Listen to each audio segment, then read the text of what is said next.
My favorite icebreaker growing up was two truths and a lie. So I'm gonna play that real quick right now. I have had 80 stitches.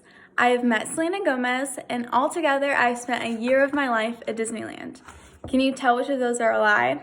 Nonverbal cues are a reliable way to tell if a person is lying or telling the truth. Pamela Meter, author of Lie Spotting, said in a TED Talk that the average person is lied to from 10 to 200 times per day.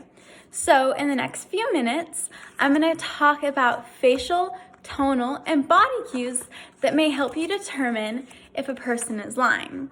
Most facial cues will occur in the eyes and in the mouth. In 2014, Jack Schaefer, who is an FBI agent in the Behavioral Analysis Unit, so yes, think Criminal Minds, he wrote that when a person is lying, they will continuously dart their eyes to the nearest exit. This is to display that desire to escape, both physically and psychologically.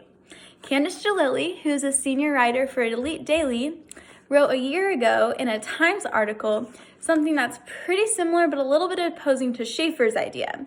She says that when a person is lying, they're gonna actually stare at you. But then when it gets to that crucial moment of the lie, that's when they'll dart their eyes. So it may only happen 3 or 4 times in a conversation rather than continuously. Schaefer also gives this chain of events that may occur when someone is lying. They may clear their throat, then do a hard swallow, and then slide their jaw back and forth, which that one's weird, but I'll explain it in a bit. So when someone's lying, the moisture in their throat will actually move over to their sweat glands, which first causes that clearing of the throat and then the hard swallow. Then this will cause the sliding of the jaw. This sliding is supposed to activate the salivatory glands to try to regain that moisture in the throat. So moving down from the face to the throat, which is where the tones are created. So Jalili says that when a person is lying, their tone will either get higher or louder or even both. Because of the anxiety that they're feeling while telling this lie, this may cause their throat to tighten, which causes them to be a higher pitched. So if a person has a lower voice and as you're talking, it keeps escalating higher and higher and eventually it may break, that's a pretty good cue that they're lying. Similarly, they may start to speak louder. Think about when you're having an argument with someone. You're going back and forth and you're starting to speak louder and louder, and then eventually you just start shouting at each other. This is because when we feel defensive, we start speaking louder to try to overcompensate. So when someone is lying, it's just all on their end.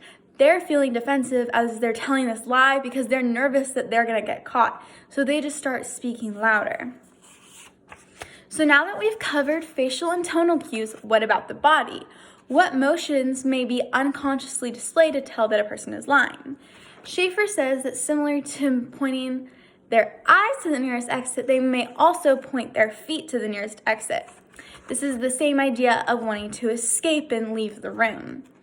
They may also lean their body backwards. This is to try to cause some distance from them and the person that they're lying to. They may also tilt their head backward. So when we're in a conversation and we're engaged and we're enjoying the conversation, we tend to tilt our head forward to try to bolster that connection that we have with the person. On the other hand, if we're not liking the conversation or we're lying, then we tend to tilt our head backward again with the distance. Jalili also says that there will be fidgeting in our hands. Also with the hands, while someone's speaking, their movements in their hands may be delayed from what they're saying. This is because they're so focused on telling their story and telling their lie correctly, they forget just how to naturally speak. There also may be some itching, and that's because the automatic nervous system is being all messed up because of how nervous they are, that their body starts to get itchy, and then this may even escalate from itching to even more fidgeting.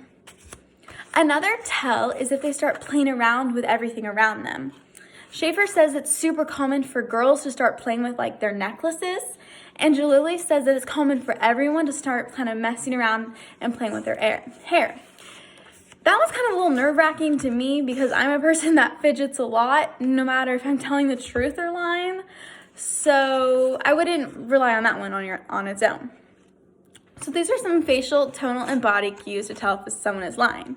Like I said, if only one or two of these is occurring, I wouldn't read that much into it. But if they're occurring in clusters, like 4 or 5, that's more of a tell. So nonverbal cues are a trustworthy way to determine if the truth is actually being told, especially if someone is a regular fibber.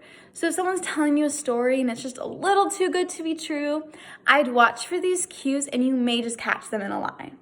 So once again, I have had 80 stitches, I have met Selena Gomez, and altogether, I've spent a year of my life at Disneyland.